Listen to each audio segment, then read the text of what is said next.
taking a deep breath because I have some product regrets that I need to share with you all, and I feel like my reasons behind regretting these products are great reasons because we all have regrets, you know what I'm saying? The first product that I regret buying, I don't regret buying this because of the product. The product is very good. If you haven't seen my latest this or that video, check it out. I'll put a little link or a little thing that you can click on right here. Check out that video. Basically with those videos, I compare a high-end product to its drugstore dupe, and then you guys get to decide whether you'd buy the high-end or the drugstore. So the first product that I regret buying is the YSL Couture Variation 10 Color Eyeshadow Palette. And look, this is a very good product, okay? It's very nice. Let me show you the shadows. The shadows are very, very beautiful. This is a nice neutral palette. The pigmentation on these is there. The blendability of these eyeshadows is there. It's a beautiful, beautiful palette. However, this palette is $95. $95! $95, you guys. That is the reason why this is a product regret for me, because I could have purchased two palettes for the price of this one that are just as good, if not even better, or I could have bought a crap ton of drugstore palettes that are just as good. This is beautiful. Like I said, don't get me wrong. The pigmentation's there. It's $95. You know what I'm saying? The next product that I regret buying, I'm gonna be totally honest with you. This one was an impulse buy, and I thought, you know what? When I bought it, I thought, I'm gonna love this because I love everything else from Urban Decay, and I do love Urban Decay. The Vice 3. This is a big regret for me because I don't use this. I just don't. Let me show you. Let me take out the brush. I just don't gravitate towards these colors. Beautiful. The pigmentation is high quality. You know Urban Decay. Everything is just really high quality. I just got it when it came and I swatched it. And I looked at it. I was like, I knew right away I wasn't going to be reaching for it. The colors are just kind of jumbled. You know, and I'm a makeup artist, so I'm gonna see if I can use this for my kit, which I know I'll be able to, but me personally using it, it's just not something that I reach for every day. Do you know what I mean? And I forgot how much this was. I think it was like $55 or something like that. And this palette right here, to me, this other product regret, to me, this is worth about $48, $50 instead of the $95. And then this one, the $55, yes, this is totally worth the price because Urban Decay eyeshadows are amazing. They're beautiful, they're pigmented, they do have a lot of fallout.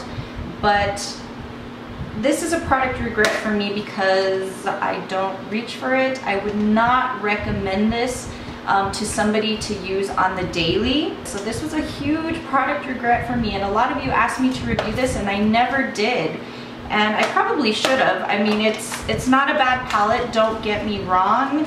I just don't gravitate towards it.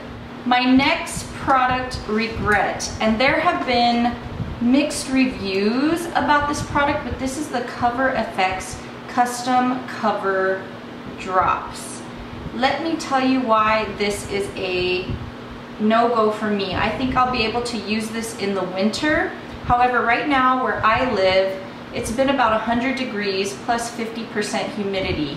Oh my gosh! I mean, it is like sweaty, hot weather. And I thought this was fine. You know, this mixed good for me in my moisturizer and in my, my primer. However, when I was out with one of my girlfriends, she kept looking at me and I'm like, why are you staring at my face right now? So she told me, she goes, take out your compact. Take out your compact and look. So I took it out and I'm looking and I'm like, oh my gosh. This stuff, when I mixed it with either my moisturizer, my primer, or even one of my foundations, I don't know how I'm gonna make this work. It seemed to work well for me like in the winter, but it started breaking up like around my nose and it looked really funny. I was like patches, you know? And that's not cute because you could see like my real skin and then foundation and then my real skin and then foundation, and then it broke up kind of around here too and a little bit here, and I was so embarrassed. Luckily, I have my MAC Studio Fix foundation that I carry with me everywhere with a brush. So I went into the bathroom and I kind of buffed that into my skin and it looked amazing compared to what it looked like before these. But these custom cover drops are basically pure pigments. I don't even think I'm gonna use it in the winter. I don't know, I'll try it again, but I am not a fan. I'm not a fan. I thought I loved them at first, but I am not liking this. Make sure you get a sample before you buy this because it is just, to me, this is not good. Onward to some drugstore things. I'm gonna start with this first. This is the Secret Clinical Strength Invisible Solid.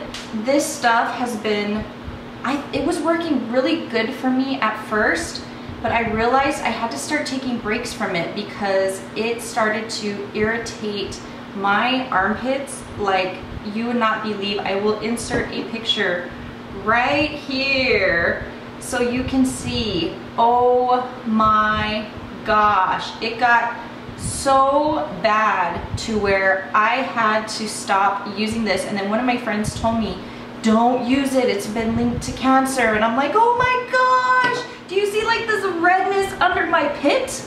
That is like horrible, and it itched and it burned and it was just, no. So I have switched to natural deodorant. Right now I'm trying the Schmidt's natural deodorant and that seems to be working really well. I want to try the La Vanilla too because I've heard that's good, but this Clinical Strength, man, it will stop you from sweating and everything, but it left my underarm practically like chafed and red and irritated and burning, and it was just, do not get this, especially if you have sensitive skin. This stuff is bleh. I got two more products. I got two more problems.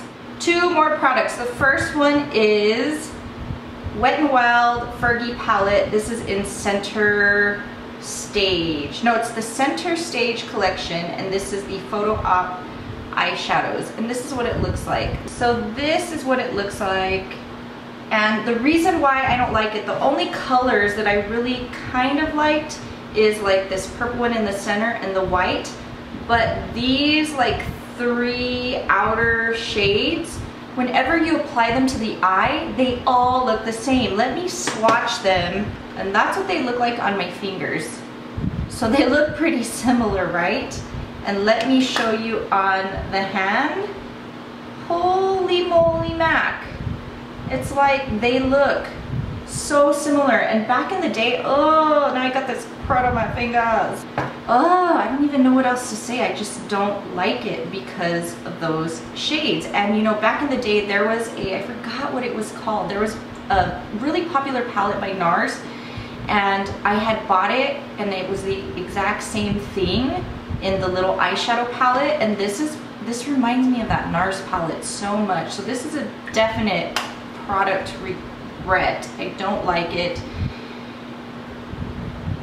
The last product that I regret buying, and this was such a big raved about thing on YouTube for a drugstore foundation, and I did not review this. I tried it, I didn't like it, and I was like, no, I'm just not gonna review it. And you know what? A lot of you have been asking me now, can you please do reviews whether they are negative or positive?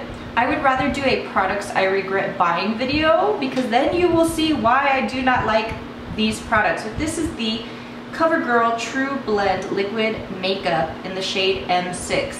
Now the shade is absolutely beautiful, but this just didn't work for me, whether it be winter or summer, whatever. It just did not give me the coverage that I needed.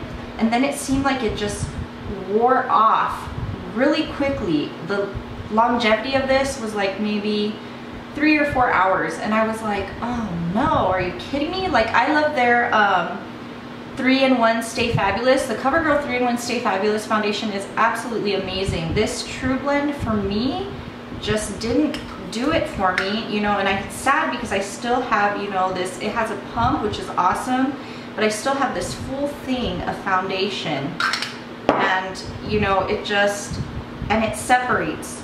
That's what I was going to tell you too. It like separates, and you know, it looks nice on the hand, and when you first apply it to your face, it's like, it's beautiful. It doesn't really have a scent. But as you buff it in and blend it in, it's like a really light coverage.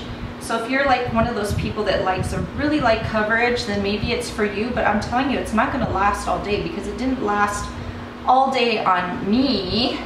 If you guys love this, great, but I just don't like it. It just did not work for me at all. Thank you all so much for watching and seeing all my regrets. We all got them. You all know we all got them. But thank you all so much for watching, and I will see you on my next video.